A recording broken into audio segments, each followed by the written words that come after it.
Assalamualaikum warahmatullahi wabarakatuh. Kembali lagi ke channel TV Rike Herliana. Nah teman-teman, kemarin saya vakum dari YouTube, bukan gimana-gimana ya teman-teman, bukan off, tapi sementara off. Dan kali ini saya akan membahas seputar BPJS lagi, terkait yang teman-teman tanyakan, apa sih BPJS, apa sih ya? BPJS kesehatan dong tentunya, apalagi BPJS dari pemerintah atau penerima bantuan. Nah, banyak banget nih teman-teman yang bertanya, BPJS saya kok tidak aktif, BPJS saya kok dinonaktifkan secara tidak langsung, saya tidak diberitahu, BPJS saya kok nggak bisa aktif-aktif, saya udah ngajuin loh berbulan-bulan tapi nggak aktif-aktif BPJS-nya. Gimana sih pemerintah ini, kok saya nggak diterima-terima sebagai BPJS pemerintah, yang lain baru pengajuan udah di ACC, kok saya enggak? Nah, banyak banget nih teman-teman yang bertanya soal itu ya teman-teman. Nah, kali ini aku mau membahas seputar itu. Jadi teman-teman, sebelum lanjut videonya dan sebelum saya bahas seputar BPJS pemerintah atau penerima bantuan, tolong subscribe dulu channel aku agar teman-teman yang lainnya bisa mengetahui tentang BPJS kesehatan, tentang alur, tentang semuanya pengaktifan BPJS, intinya tentang seputar BPJS ya teman-teman.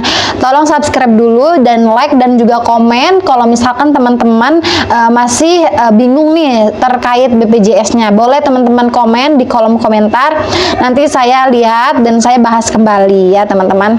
Jadi teman-teman, kalau misalkan untuk proses BPJS pemerintah atau penerima bantuan itu banyak beberapa tahap ya teman-teman, tidak langsung di kantor BPJS untuk langsung aktif, tidak teman-teman.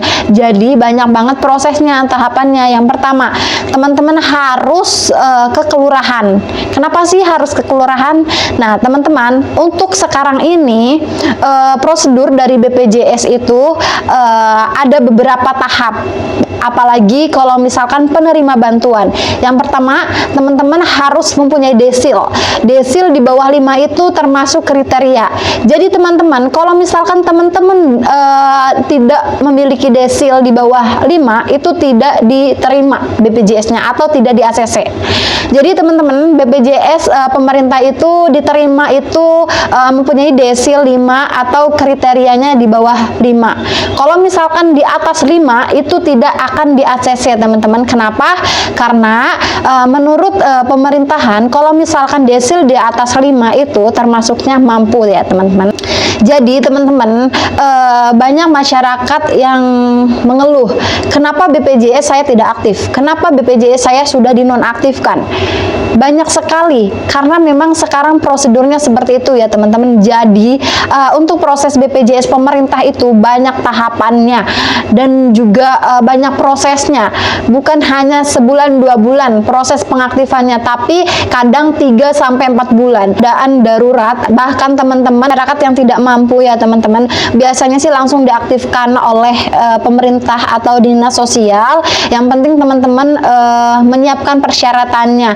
Yang pertama, apa sih persyaratannya? Yang pertama yang tadi saya sebutkan ya teman-teman. Jadi persyaratan yang pertama itu teman-teman harus mempunyai desil, yaitu desil di bawah 5 atau kriteria ya teman-teman. Itu termasuk kriteria. Jadi teman-teman, itu tuh dari pemerintah atau dinas sosial dan BPJS yang sudah bekerja sama. Intinya masyarakat itu ketika diaktifkan BPJS pemerintah itu harus memiliki desil di bawah 5. Nah, kalau misalkan desil di atas 5 emang nggak diaktifin? Emang nggak bisa? Ya tentu nggak bisa ya teman-teman, karena memang itu prosedur dari pemerintah atau dari BPJS kesehatan yang sudah bekerja sama dengan dinas sosial.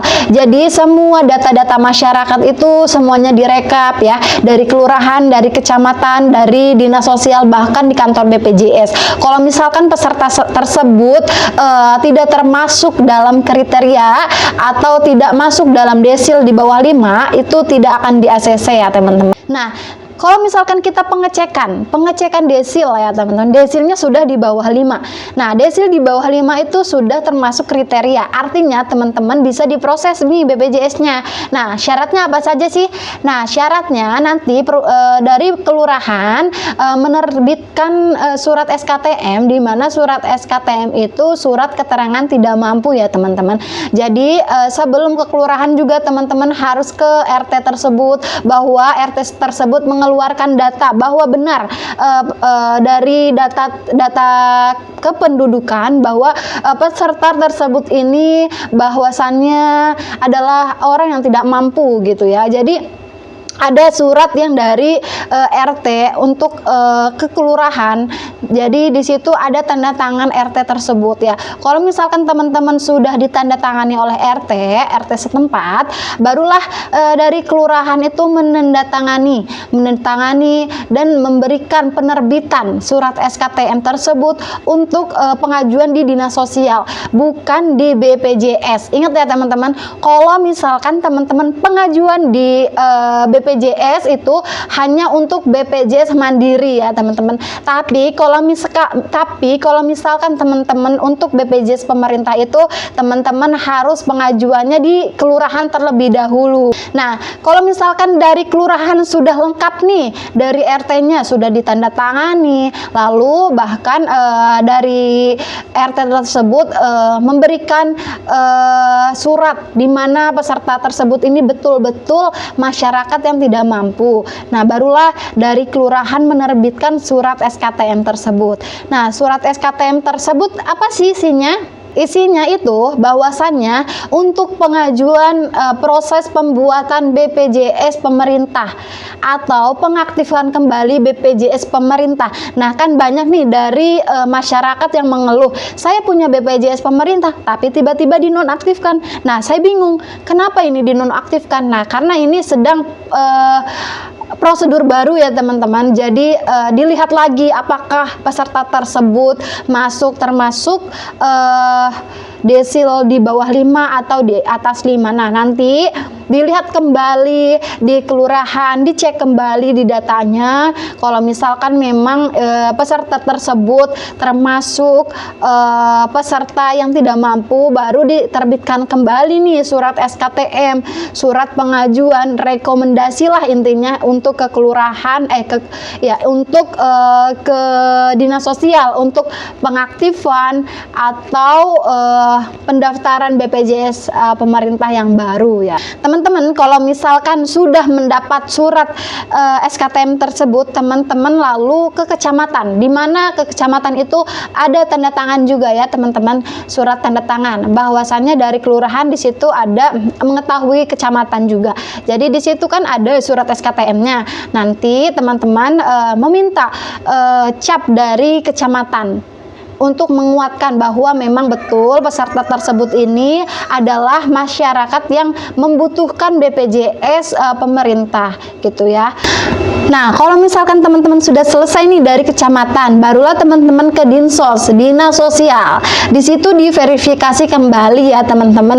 Jadi banyak tahap verifikasi ya teman-teman sebelum BPJS teman-teman diaktifkan.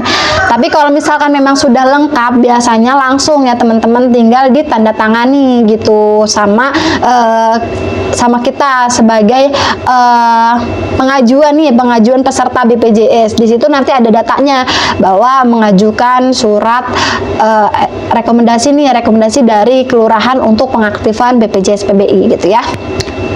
Nah, kalau misalkan teman-teman sudah pengajuan, itu biasanya sih kalau misalkan memang ada kuota ya teman-teman, biasanya langsung aktif BPJS-nya. Tapi kalau misalkan belum aktif paling sekitar 3-4 bulan.